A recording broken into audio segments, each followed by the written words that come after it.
So, Shadow of the Kyoshi dived in even deeper into Fire Nation culture, especially their social faux pas. So today, let's discuss some of those with the help of Uncle Iroh. Hello everyone, welcome to the Geek Talk. Today we're going to discuss and go over the top 10 things you should not do in the Fire Nation if you are a visitor.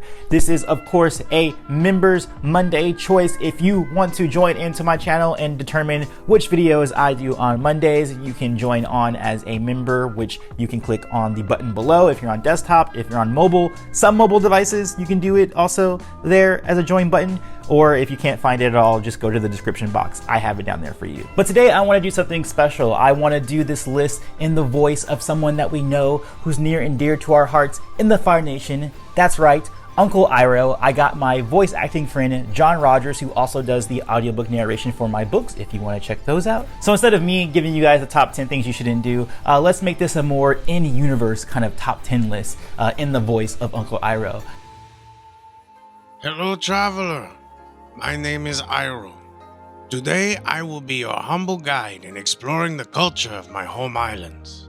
Whether you're traveling to the prestigious capital island, the relaxing Ember Island, or perhaps one of the more modest of our isles, heed my advice, and you should have a wonderful vacation.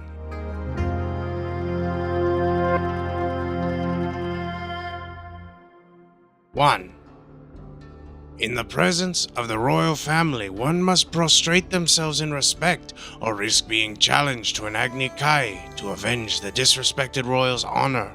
Even if you are a non-fire bender, that does not mean you will avoid the wrath of the disrespected party.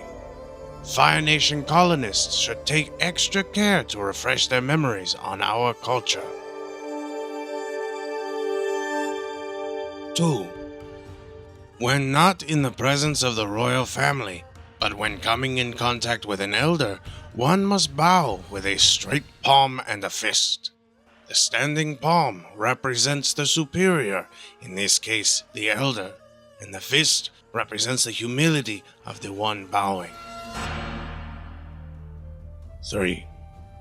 In coming to the Fire Nation, you may notice a lot of very similar hairstyles. This is no fashion trend, but rather a status symbol for one's standing in Fire Nation society. Visitors and individuals of low standing are prohibited to touch the hair of their superiors. The breaking of this rule will, yes, result in a swift proclamation of Agni Kai. 4.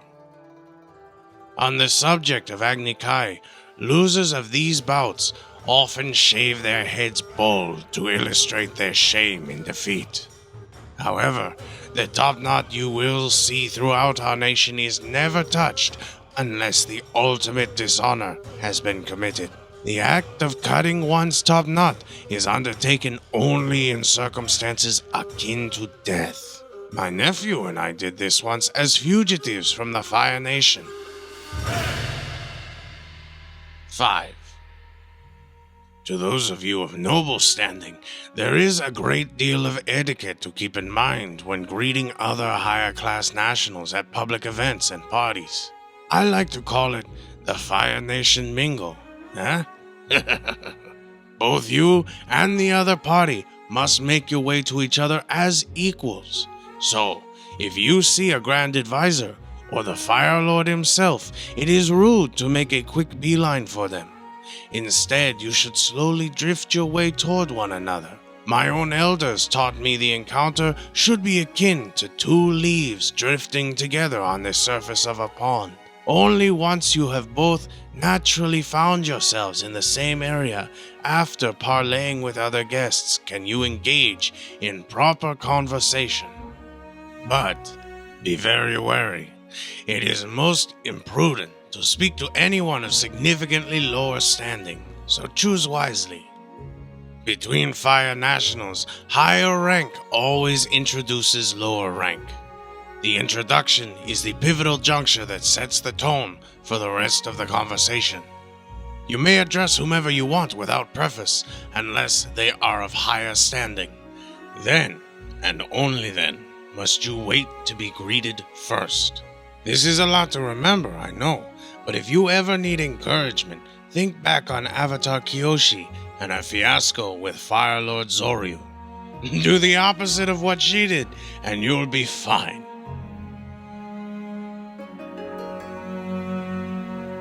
6.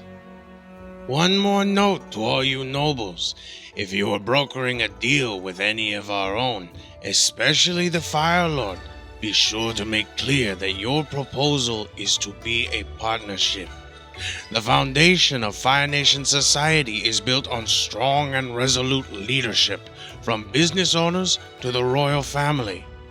If at any point you frame your proposal as solely a solution of your own devising, you will be swiftly dismissed, or worse, challenged to Agni Kai, if you are a visiting firebender, depending on the offended party.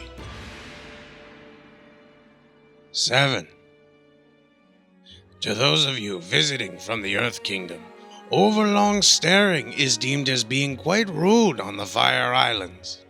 While you might find some of our fashion and hairstyles fascinating, please abstain from uncomfortable gawking. Also, Earth Nationals, please share with your hosts your modesty. Fire Nationals are far more reserved people with smoldering tempers. What may seem an innocent debate among Earth Kingdom citizens can be seen as grounds for an Agni Kai on my home islands. 8. And to those of you visiting from the Water Tribes, you will see that there are no divisions where gender is concerned. Throughout our many islands, you will find both men and women holding positions of great prestige, even the highest forms of government. My niece, for example, nearly held the title of Fire Lord during the infamous events of Sozan's Comet, and already I can tell my grandniece has the makings of a future leader. 9. You may have heard that same-sex relations are illegal in the Fire Nation.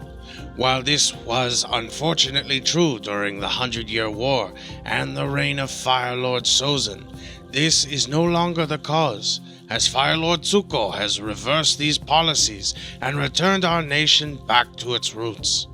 All sexualities are accepted here.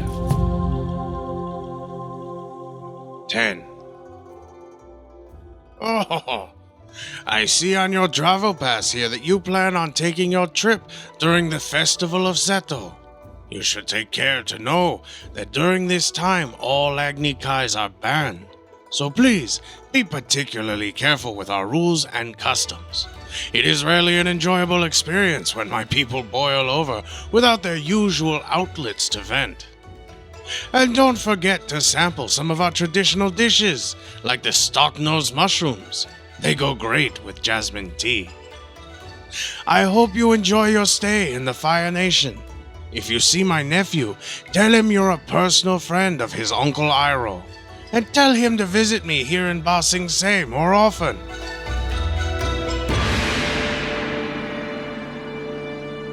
Again, special thanks to John for lending his voice to be Uncle Iroh. Of course, this entire list was based mostly on Shadow of Kyoshi, though some of the other tidbits came from the show itself. I know for me personally, I would have a lot of trouble with number 7. If I ever got a chance to visit the Fire Nation, I would spend my time mostly gawking and staring. But how about you? Which cultural rule would you break if you visited the Fire Nation? Let me know in the comments below, or if you want to continue on watching more of my videos for Avatar, you can see it right here next to my head. I'll see you guys on the next one, and of course, peace, love, and remember, be water, my friends.